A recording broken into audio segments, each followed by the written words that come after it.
Business updates చూద్దాం. దేశీయ stock మార్కెట్లు నష్టాలు ప్రారంభమయ్యాయి. సెన్సెక్స్ నిఫ్టీ నష్టాలు ట్రేడ్ అవుతున్నాయి. ONGC, TCS, HDFC Life, IndusInd Bank, Tech Mahindra షేర్లు లాభాల్లో ప్రారంభం కాగా BPCL, Bajaj Finance, Reliance, Asian Paints షేర్లు నష్టాల్లో ట్రేడ్ అవుతున్నాయి.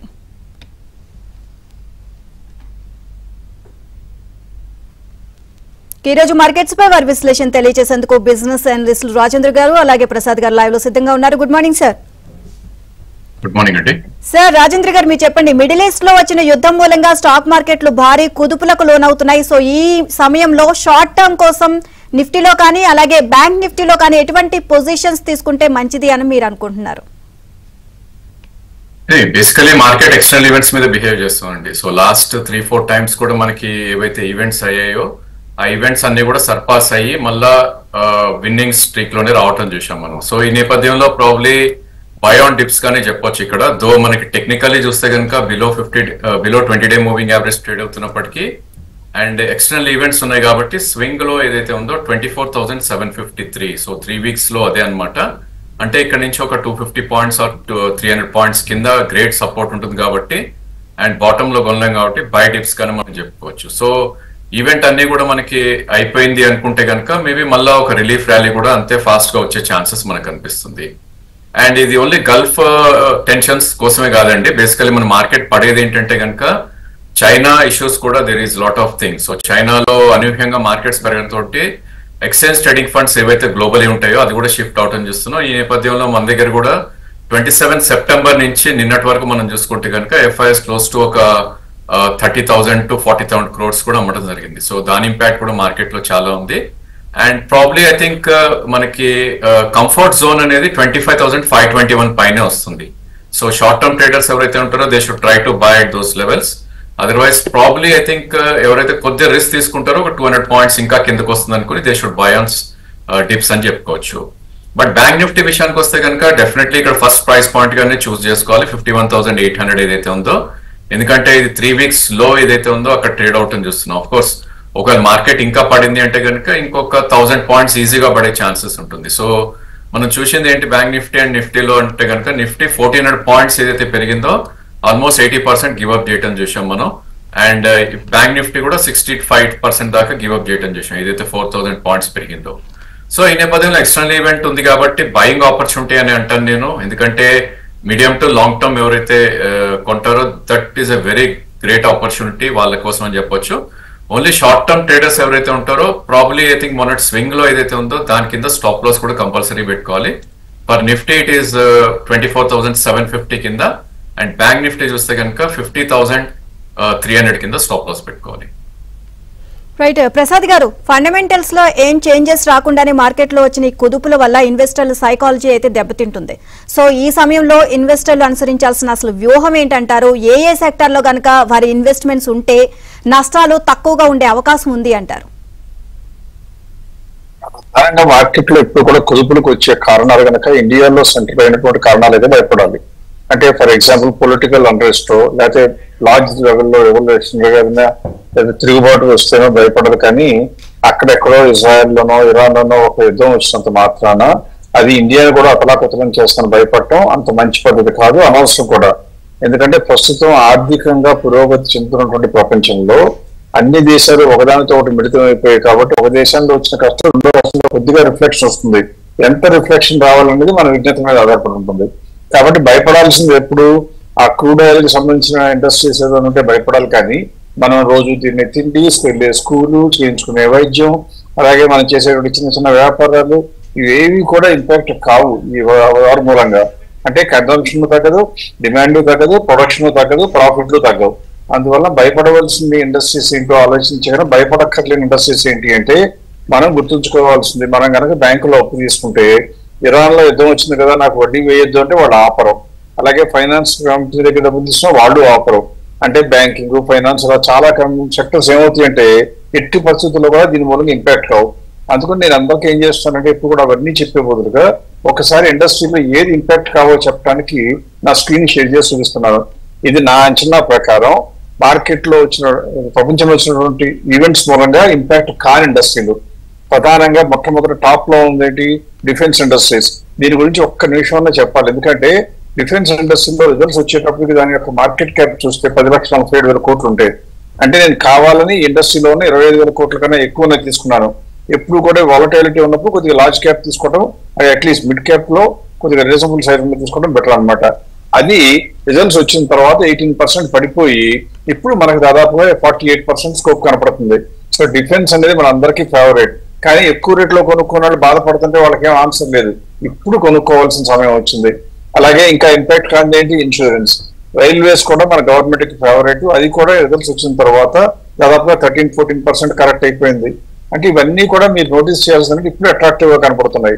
దీనికి అదనంగా డిఫెన్సివ్ స్టాక్స్ అంటే ఇంతకుముందు మనం అనుకున్నట్లుగా ఎఫ్ఎంసీజీ, అలాగే pharmaceuticals, banking, finance, automobiles, auto ancillaries ఇక్కడ కనపడినా కానీ ఇవి కరెక్ట్ అయిపోయాయి కాబట్టి కనపడుతుంది, కానీ అవి డిఫెన్సివ్ సెక్టర్ అంటే కాదు.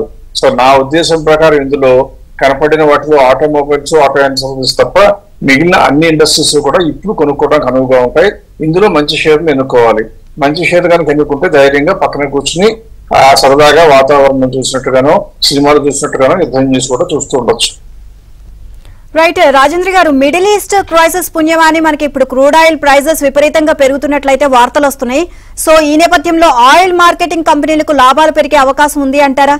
ఏ కంపెనీలు ఇన్వెస్ట్ చేస్తే ఇన్వెస్టర్లకు ప్రయోజనం ఉండే అవకాశం ఉంది అనుకుంటున్నారు? I think oil distribution companies కి ప్రాబ్లీ కొద్దిగా బ్లీక్ టైం అండి ఇది. ఆయిల్ మార్కెటింగ్ కంపెనీస్ కి డెఫినెట్లీ అడ్వాంటేజెస్. సో మనకున్న లిస్టెడ్ స్పేస్ లో చూస్తే కనుక ఇట్స్ ఓఎన్జీసీ ఒకటే, అండ్ ప్రాబ్లీ ఆ స్టాక్ కన్సాలిడేషన్ జరుగుతుంది. సో ఇలాంటప్పుడు ఏంటంటే bad things are bad news వచ్చినప్పుడు ఆ స్టాక్స్ కి ఏవైతే ఇంపాక్ట్ అవుతాయో వాటిల్లో we should identify some goods ideas అండి. సో ఈ నేపథ్యంలో ఆయిల్ మార్కెటింగ్ కంపెనీస్ లోనే మనం చూసుకుంటే కనుక బీపీసీఎల్ కొద్దిగా అట్రాక్టివ్ పొజిషన్ లో ఉంది ఈ స్టేజ్ లో. ఎందుకంటే లాస్ట్ 3 to 4 months గా 293 నుంచి 376 దాకా పెరగటం చూస్తున్నాం మనం, అండ్ 376 నుంచి 330 దాకా రావటం చూస్తున్నాం. సో స్వింగ్ లో మనం చూస్తే కనుక అరౌండ్ 312 దగ్గర ఒక గ్రేట్ సపోర్ట్ ఉంటుంది స్టాక్ కి. సో డెఫినెట్లీ ఒకసారి గల్ఫ్ ఇష్యూస్ కొద్దిగా ఈజీ అయిపోయిందంటే ఆయిల్ మళ్ళా కిందకు వచ్చినప్పుడు ఈ స్టాక్స్ అంతే స్పీడ్ గా పైకి వెళ్తాయి. కాబట్టి ఇక్కడ there is some good opportunity అని అంటాను. సో అదేవిధంగా paint industries sufferers actually probably I think crude పెరిగినప్పుడు, ఎందుకంటే దట్స్ డైరెక్ట్లీ రిలేటెడ్. సో ఆ స్పేస్ లో కూడా probably Asian Paints is one good idea ఈ స్టేజ్ లో. సో ఎందుకంటున్నానంటే అది 200-day long term moving average దగ్గర రావటం చూస్తున్నాం, 3060 ఏదైతే ఉందో. సో ఆల్రెడీ స్టాక్ 3400 నుంచి కరెక్ట్ అవుతూ 3000 దాకా రావటం చేసాం. అఫ్ కోర్స్ గతంలో ఇది 2800 కూడా రావటం చేసాం. But I think it will give a good opportunity ఈ స్టేజ్ లో. బిట్వీన్ 3060 అండ్ మేబీ 2850 మధ్యలో ఏషియన్ పెయింట్స్ కూడా మీడియం టు లాంగ్ టర్మ్ అంటే అట్లీస్ట్ 1 quarter నుంచి 3 quarters ఉన్న ఇన్వెస్టర్స్ అక్యుమిలేట్ చేసుకునే ప్రయత్నం చేయొచ్చు. రైట్ సార్ ప్రసాద్ గారు, మార్కెట్ కరెక్షన్ సమయంలో ఇన్వెస్ట్ చేసిన ప్రతి ఇన్వెస్టర్ బాగా లాభపడినట్లు మీరు గతంలో ఉదాహరణలతో సహా కంప్లీట్ గా వివరించారు. సో ఎంతవరకు మార్కెట్ పడితే అది కరెక్షన్ అని చెప్పబడుతుంది? అసలు ఎప్పుడు మార్కెట్ లో పడ్డం అయిపోయిందని భావించవచ్చు? దాన్ని అసలు ఎలా లెక్కిస్తారంటారు? ఓవరాల్ గా దీనికి సంబంధించి కంప్లీట్ డీటెయిల్స్ చెప్పండి సార్. చేతుల్లో డబ్బులుండి ఉద్రేకం విపరీతంగా ఉన్న వాళ్ళకి మార్కెట్ లో 2% కరెక్షన్ వచ్చినా కూడా ఏమంటే పడిపోయింది కొనుక్కోవాలని వెంటబడతారు. కానీ టెక్స్ట్ బుక్ స్టాండర్డ్ డెఫినేషన్ లాగా కాకుండా జనరల్ గా ఎక్కువ మంది యాక్సెప్ట్ చేసేది ఏంటంటే ఇండెక్స్ లెవెల్స్ లో కానీ ఇండస్ట్రీ లెవెల్లో కానీ కనుక అది ఈ మధ్య వచ్చినటువంటి పీక్ లో నుంచి కనుక 10% కరెక్ట్ అయినట్లయితే దాన్ని కరెక్షన్ అంటారు. అంటే గడిచిన కొద్ది రోజులుగా చూసి ఎంతవరకు లెవెల్కి వెళ్ళిందో చూసి ఆ హైయెస్ట్ వాల్యూ పట్టుకుని అక్కడి నుంచి 10% పడిపోతే కరెక్షన్ అని చెప్పడం ఆవాయితీ. అంటే మార్కెట్ వైజ్ గా కానీ ఇండస్ట్రీగా కానీ చూస్తే, అదే స్టాక్ లెవెల్లో కనుక వస్తే మాత్రం అలా కాకుండా 20% కరెక్ట్ అయినప్పుడు మాత్రమే కరెక్షన్ అని చెప్పడం అనేది ఎప్పుడు ఎక్కువ మంది ఫాలో అయ్యే సిద్ధాంతం. ఇప్పుడు మనం ఏం చేయొచ్చు అంటే ఏ మార్కెట్ లో ఏ ఇండస్ట్రీ కరెక్ట్ అయిందో ఏ ఇండస్ట్రీ కరెక్ట్ కాలేదో చూడాలి అంటే మీరు చేయవలసింది ఏంటి, మీకంటూ ఒక లెక్క వేసేటువంటి కెపాసిటీ ఉండాలి. మీరు అనుకున్నటువంటి ఇండస్ట్రీలు అందులో మీరు ఇంక్లూడ్ చేయదలుచుకున్న స్టాక్స్ అన్ని కలిపి పీక్ మార్కెట్ క్యాప్ ఏ రోజు ఉందో చూసి అప్పటి నుంచి కరెక్ట్ అయిందా లేదా అని చూడాలి. ఇది ఎక్కువ మంది ఇన్వెస్టర్లకు అంతగా అందుబాటులో ఉండదు. కాబట్టి నేను ఈ రోజు ఏం ప్రయత్నం చేస్తానంటే వాళ్ళందరికీ కూడా చూపించే ప్రయత్నం చేస్తాను. అంటే ఒక్కసారి కనుక నా స్క్రీన్ కనుక చూసినట్లయితే మీకు ఇందులో కనపడేది ఏంటంటే ఏ ఇండస్ట్రీ ఉందో కనపడుతుంది. డిఫెన్స్ ఇండస్ట్రీ ఒకటి, అలాగే రైల్వే ఇండస్ట్రీ ఒకటి మాత్రమే కరెక్షన్ లోకి వచ్చాయి. మిగిలినవన్నీ మనం ఇంతకుముందు చెప్పినట్లుగా చాలా ఇండస్ట్రీస్ చెప్పాను నేను. ఆ ఇండస్ట్రీస్ లో ఏది కూడా ఇంకా కరెక్షన్ లోకి రాలేదు, ఇంక్లూడింగ్ బ్యాంకింగ్ తో సహా. సో కాబట్టి మనం గుర్తుంచుకోవాల్సింది ఇవాళ రోజున వెంటనే కొనుక్కోవడానికి అంటే ఇంకా పడేదాకా ఆగాల అంటే ఇండెక్స్ మాత్రం 10% పడలేదు కాబట్టి తొందరగా కొనవలసిన అవసరం లేదు, కరెక్షన్ కాదు. ఆ కరెక్షన్ వచ్చినప్పుడు కనుక మీరు మంచి స్టాక్లు కొనుక్కుంటే దాదాపుగా 95% అవకాశం మీకు మంచి లాభాలు వస్తూ ఉంటాయి. అది గతంలో చెప్పిన చరిత్ర. ఇక్కడ ఎక్కువ మంది అడిగేది ఏంటంటే కరెక్షన్ వచ్చినప్పుడు ఎక్కడ దాకా పడిపోవడం ఆగిపోయినట్టు అని అడుగుతారు. ఎందుకంటే అప్పుడే దిగుదాం రంగంలోకని. దానికి ఒకటి గుర్తుపెట్టుకోవాలి, ఎప్పుడు లోయెస్ట్ లెవెల్ పట్టుకోవటం ఏ ప్రపంచం మీద ఎవరికి సాధ్యం కాదు.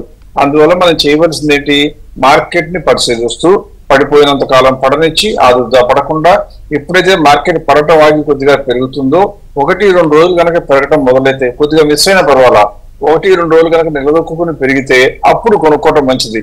మీకు ఒక సందేహం వస్తుంది, అక్కడి నుంచి మళ్ళీ పడదానే పడవచ్చు, కానీ ఒకసారి పడిన తర్వాత కరెక్షన్ నుంచి కొద్దిగా రికవర్ అయిపోతే మార్కెట్ మొత్తం ఇండెక్స్ మొత్తం అది కరెక్షన్ లో రెసిస్టెన్స్ బాగా వచ్చిందని చెప్తారు. రాజేంద్ర గారు బహుశా బాగా వివరించగలరు. అటువంటి సమయంలో కనుక మంచి స్టాక్లు కొనుక్కుంటే గతంలో చరిత్రలో ఎప్పుడు చూసినా కూడా అందరికీ మంచి లాభాలే వచ్చాయి. సో నా ఉద్దేశం ప్రకారం ఇవాళే కొనుక్కోవాలని నేను ఆగలేకపోతున్నాను అంటే డిఫెన్స్, రైల్వేస్ మాత్రమే అందులో అందుబాటులో ఉన్నటువంటి ఇండస్ట్రీలో నాకు కరెక్షన్ వచ్చినట్టుగా కనపడుతున్నాయి. మిగతా అన్ని ఇంకా కరెక్షన్ లోకి వెళ్ళలేదు. అంటే వాటి పీక్ నుంచి 10% ఇంకా పడలేదు కాబట్టి still it's not a good time for other industries to be touched. Right sir. Rajendra గారు, ప్రపంచం మొత్తం యుద్ధం భయంలో ఉన్న ఏ సమయంలో ఇండియా డిఫెన్స్ ఎక్స్పోర్ట్స్ మీద దృష్టి పెట్టింది కాబట్టి ఆ సెక్టార్ లో ఏవైనా మంచి అవకాశాలు కనిపిస్తున్నాయా? ఐ థింక్ ఇప్పుడే ప్రసాద్ గారు అన్నట్టు ప్రాబ్లీ డిఫెన్స్ సెక్టర్ లో there is some good opportunity అండి. ఇక్కడ రీజన్ ఏంటి అంటే కనుక మనకి ఎలక్షన్ రిజల్ట్స్ లో ఏదైతే చూసామో ఒక బిగ్ సెల్ ఆఫ్ రావటం చూసాం, especially total PSU space. So అక్కడ ఏదైతే బాటమ్ ఫామ్ అయిందో చాలా స్టాక్స్ ఆ బాటమ్ ఇంకా డౌన్ ఇంకా రాలేదు. ఇన్ఫాక్ట్ రికవర్ అయ్యి మళ్ళీ రిట్రేస్ అవుతున్నాయి కానీ ఆ బాటమ్ ని బ్రీచ్ చేయడం చూడలేదు మనం. సో డెఫినెట్లీ ఐ థింక్ ఆ స్పేస్ లో one should try to buy.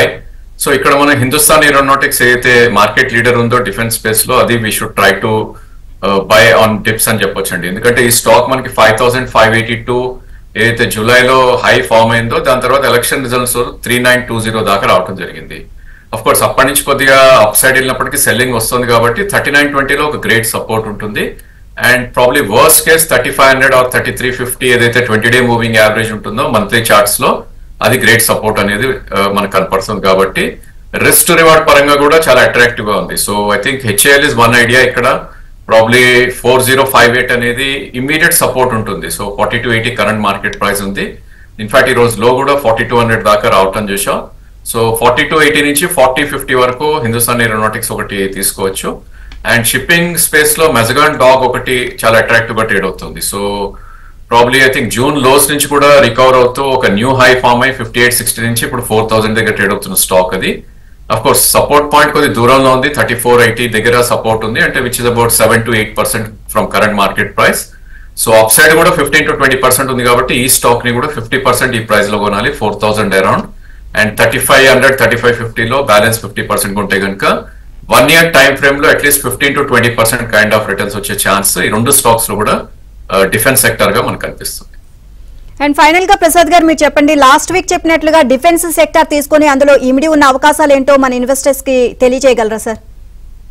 కొంత రాజేంద్ర గారు ఆల్రెడీ కవర్ చేశారండి, కానీ మిగతా కానీ అందులో నేను కూడా యాక్సెప్ట్ చేసేట్టు చూపిస్తాను. ఒకసారి నా స్క్రీన్ కనుక మీరు చూస్తే డిఫెన్స్ సెక్టర్ లో ఇక్కడ కరెక్షన్ అని కనపడుతుంది. అంటే మీనింగ్ ఏంటంటే ఈ ఇండస్ట్రీలో నేను ఇంతకుముందు చెప్పినట్టుగా కరెక్షన్ ఆల్రెడీ వచ్చేసింది అని. ఇప్పుడు మనం చేయవలసింది ఏంటంటే కరెక్షన్ వచ్చిన తర్వాత ఈ డిఫెన్స్ లో ఉన్న వాటిలో ఏ కంపెనీ కొనుక్కోవాలంటే మెజగాన్ డాక్ ఆల్రెడీ చెప్పారు. ఇది దివ్యంగా ఉంది, బ్రహ్మాండంగా ఉంది, గ్రోత్ లో ఉన్న కంపెనీ. అన్నిటి నుంచి దానికి 70% స్కోప్ ను కొనుక్కోవచ్చు. అలాగే ఇంకోటి కొచ్చిన్ షిప్ యార్డ్ చూస్తే కూడా కొనుక్కోవచ్చు. ఇక్కడ స్క్రీన్ మీద ఉన్న అన్ని కంపెనీలు 25,000 కోట్ల కన్నా మార్కెట్ క్యాప్ ఎక్కువ ఉన్న కంపెనీలు. ఇందులో 2 కంపెనీలు కొనుక్కోవడానికి అనువుగా లేవు. అన్ని బాగున్నాయి అని చెప్పే బదులుగా 2 కంపెనీలు నా ఉద్దేశం ప్రకారం కొనుక్కోవడానికి ఇంకా అనువుగా లేవో చెప్తాను. అది జేఎస్డబ్ల్యూ ఇన్ఫ్రా, ఎందుకంటే గ్రోత్ లో లేదు అని కనపడుతుంది కాబట్టి కొనక్కర్లేదు.